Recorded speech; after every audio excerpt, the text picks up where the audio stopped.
Hello, it's Scott Manley here, and today we are looking at Battlefield Gothic, Armada.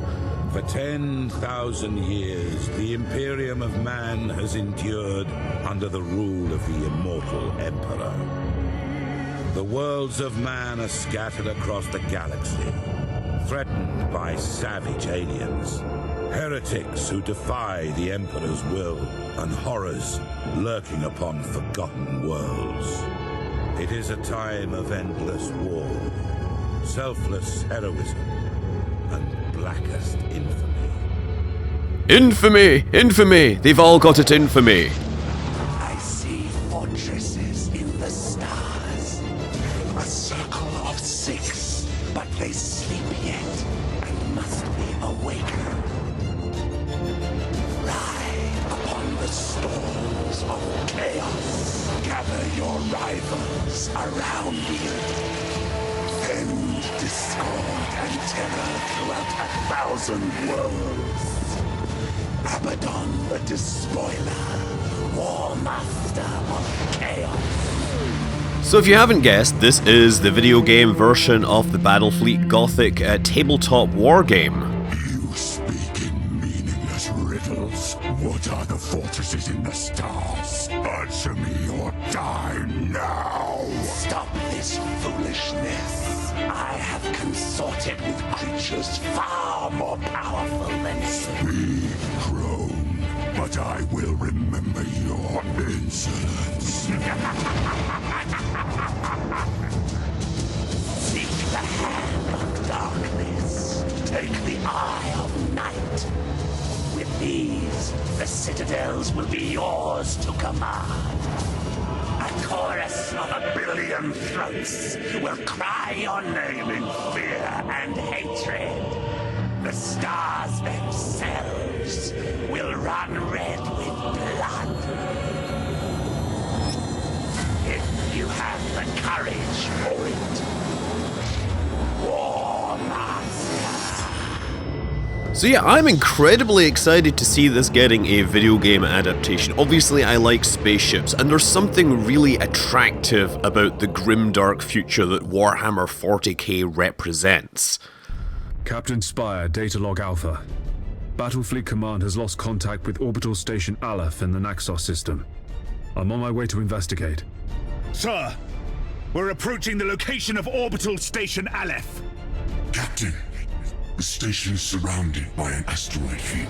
I have calculated the best approach for us to pass through it safely. So what we actually have here is the multiplayer beta, and that includes a few early missions from the campaign that are largely set up as tutorials. So this is going to be very, very simplistic. I'm just going to show you how the game works so you can get to so you can appreciate the magnificent visuals, the aesthetics of these things that are obviously lifted directly from the Warhammer 40K universe. You know, it's crazy to think Warhammer 40K has been around almost 30 years now. The original 40K rules appeared in 1987. It was subtitled Rogue Trader back then, and the game has changed quite a lot. I mean, the universe has changed significantly, with certain races being removed and others being added. Anyway, although there were spaceships in the Warhammer universe, they didn't really get a proper spaceship game until about 1999, when Battlefleet Gothic launched as one of many spin-offs in the 40K universe. And yet support for the board game version was discontinued in 2013, so the video game actually comes after the end of the board game version, so to speak. Anyway, in this first mission you get to play as Captain Spire of the Imperial Fleet. Look at the designs here. We have the Imperial Eagle on the front there, a kind of prow on the ship that looks like a battering ram. Captain, our auger arrays indicate that the orbital station is heavily damaged. I suggest we move in closer to discover what happened here.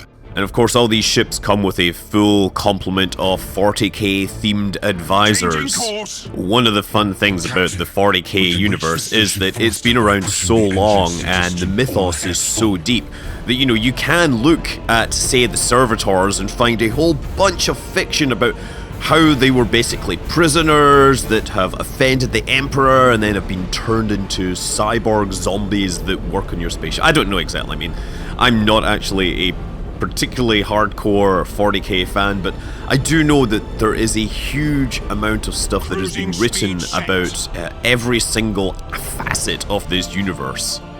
The Imperium is a brutal, dark empire, but they are the light in the galaxy when compared, say, against the Chaos fleet that threatens to engulf the universe, the Tyranids, who are an alien hive mind that have come from beyond the galaxy and consume entire worlds. The enemy may still be lurking around.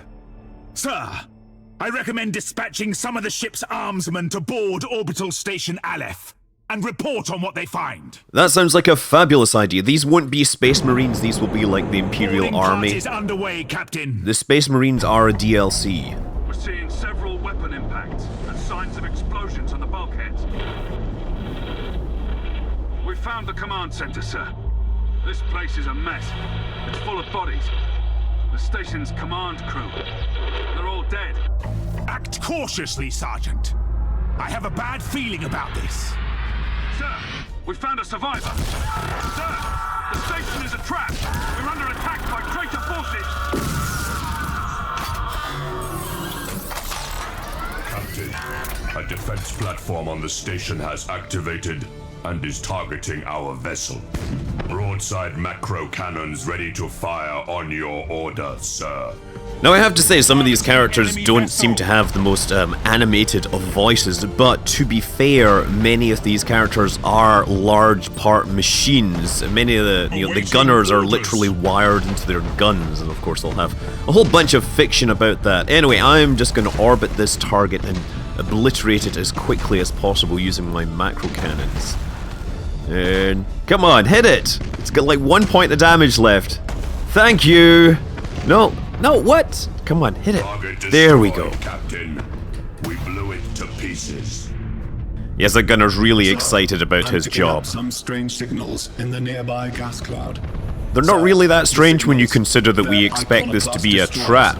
They're iconoclast destroyers, chaos ships. So the chaos are like the dark side of the Imperium, like Imperial Marines that have essentially spent too much time in warp space and have had their minds warped by the forces of chaos.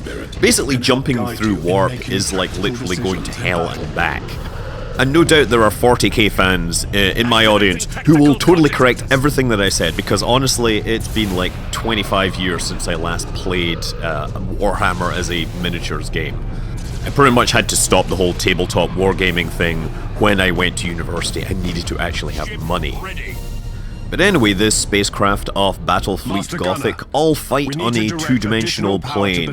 Yes, Khan would be quite at home in this with his two-dimensional tactical skills here. Lock on target. Locking on target! Yes, so that's me activating a skill which increases my ability to do things. There's a cooldown timer on many of these things. Yeah, see, 108 seconds. You get 2 minutes between being able to use these events. I also have boarding actions available to me right now, but I don't think... I could try it, but I don't think it's actually going to work. So I'm just going to turn that on automatic. That means it will fire when it's appropriate. Oh, look there, we're more or less riding alongside each other. That is one target down. Now target the other. I have superior firepower to these. These are simply destroyers. I'm flying a cruiser. Look at it. Our shield's going down. Let's get in close and look at it. There, look. Chaos ships, they seem to like chains. I'm not sure why, but they look cool. I mean, really, they like putting chains on things because it's a metaphor for being bound to the forces of chaos. Or look, they just look cool, right? Everything in the Warhammer universe is just about the rule of cool for people that like grimdark fantasy and spaceships and want to put them together. Anyway, yeah, this version, I'm going to point out, is available if you pre-purchase the game. What it includes is a multiplayer skirmish version, or you can do single-player skirmish. It includes 3 missions from the campaign that are essentially tutorials.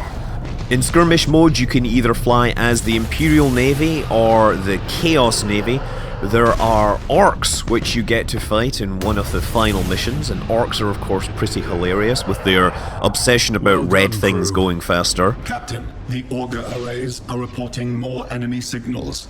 Many more. A gigantic chaos fleet.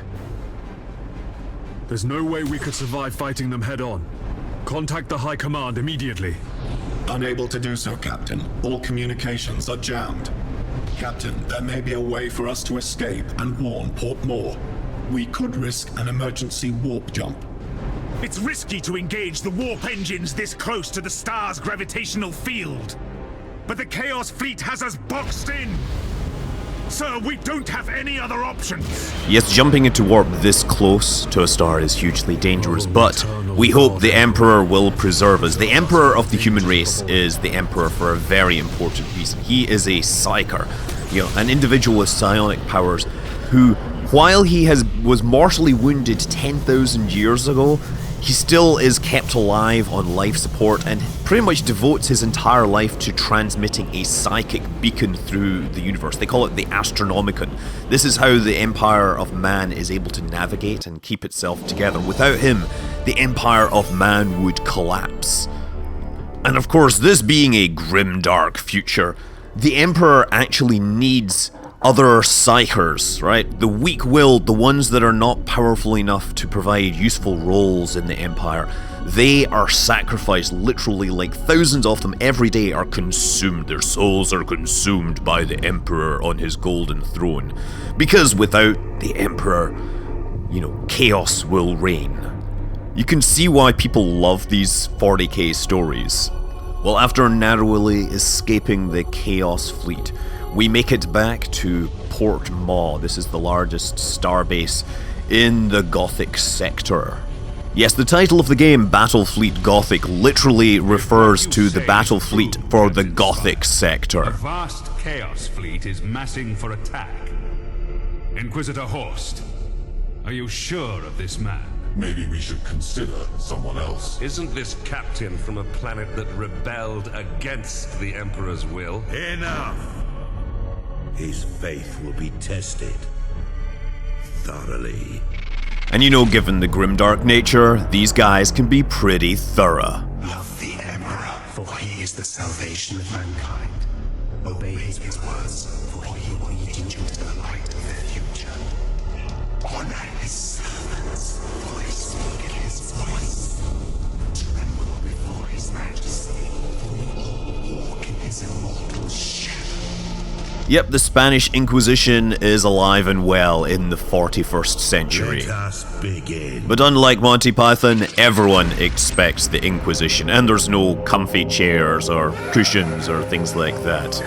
And again, I'm pretty sure there's a whole bunch of fiction that goes into great detail about what's going on there, but I sure as hell am not going to read that. We needed to be certain.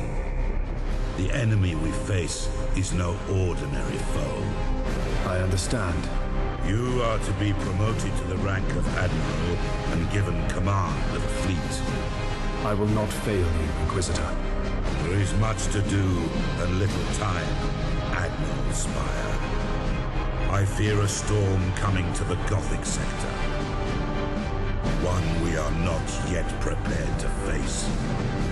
Well, of course we're not yet prepared for it. This is only the beta, and we only have a very limited number of levels to play. The Gothic sector is beginning to turn away from the Emperor's light.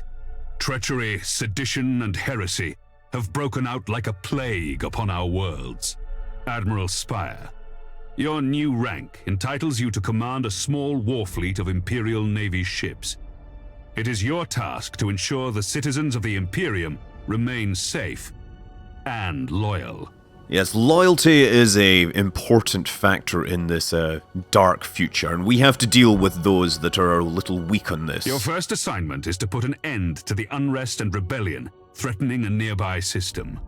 Understood. Now I'm going to just cut out a big chunk here where I set up my ships and get my ships ready for the next battle. This is my fleet now, a whole fleet of 3 ships that I command now that I'm Admiral.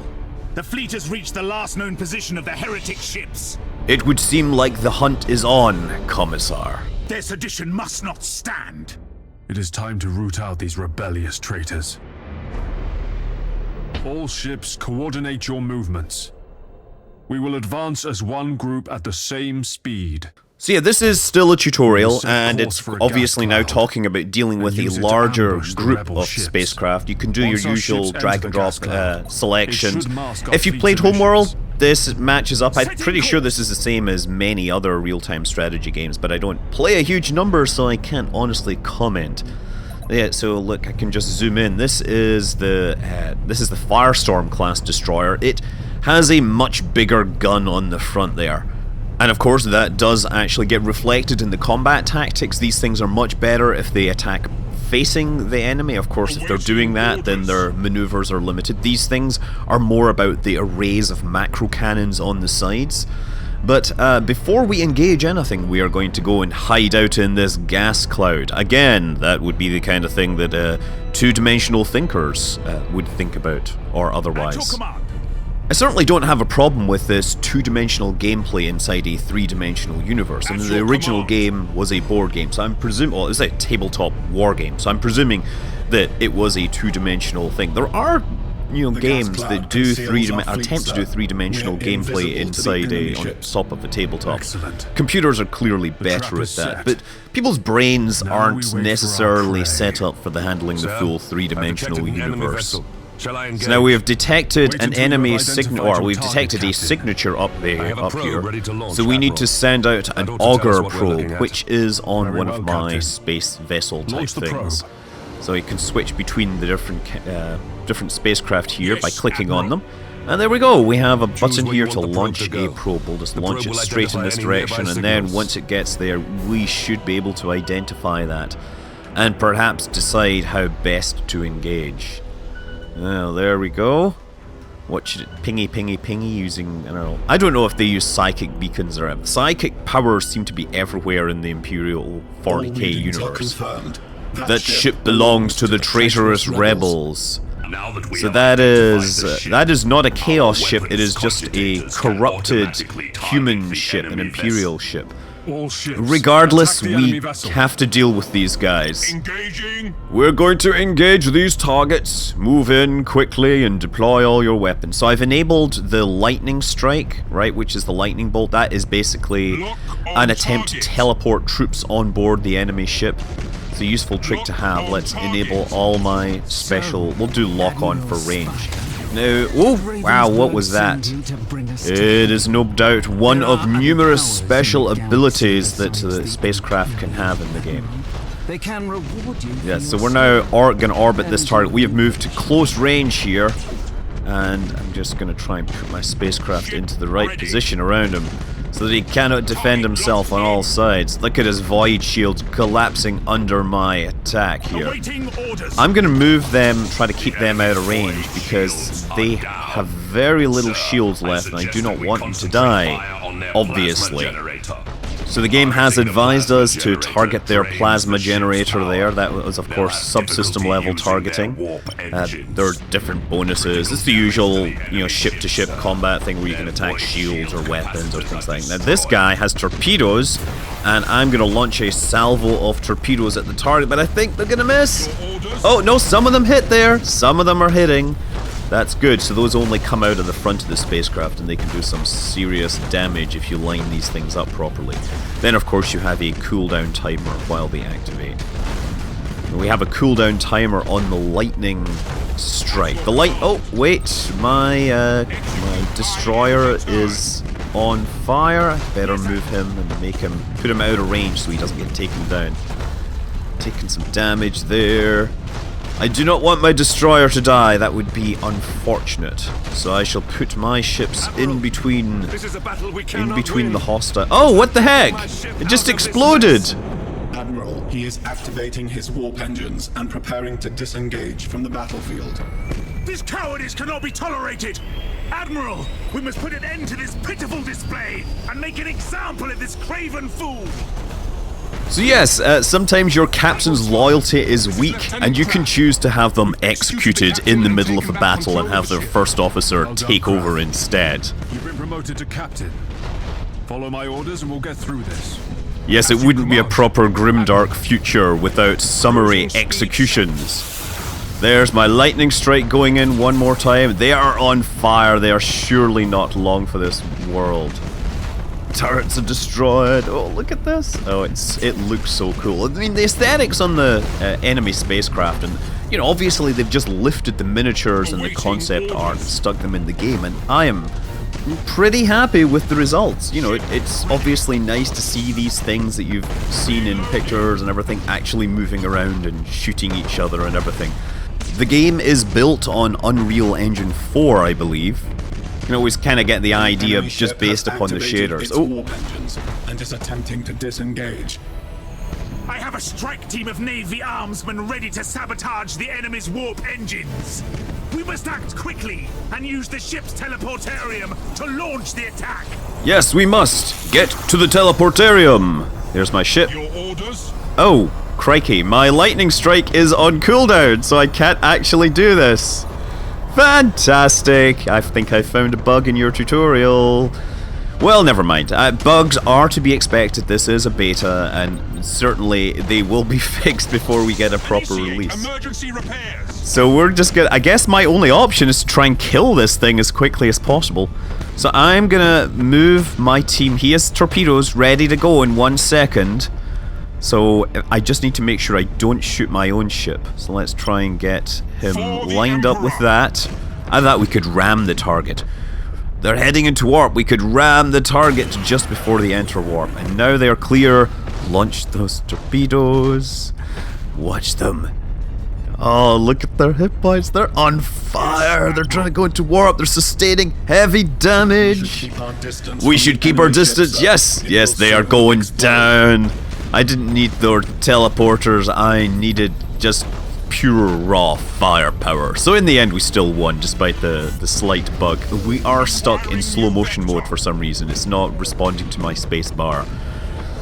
There we go. Those whose loyalty to the Emperor falters, but shall be shown no quarter. So yeah, this is very basic. I've just shown you part of the tutorial just so you get an idea for the cutscenes and the aesthetics, the gameplay mechanics. There are single player and multiplayer skirmish modes to keep you busy until the full release. Check it out, it's Battlefleet Gothic Armada. I'm Scott Manley, fly safe.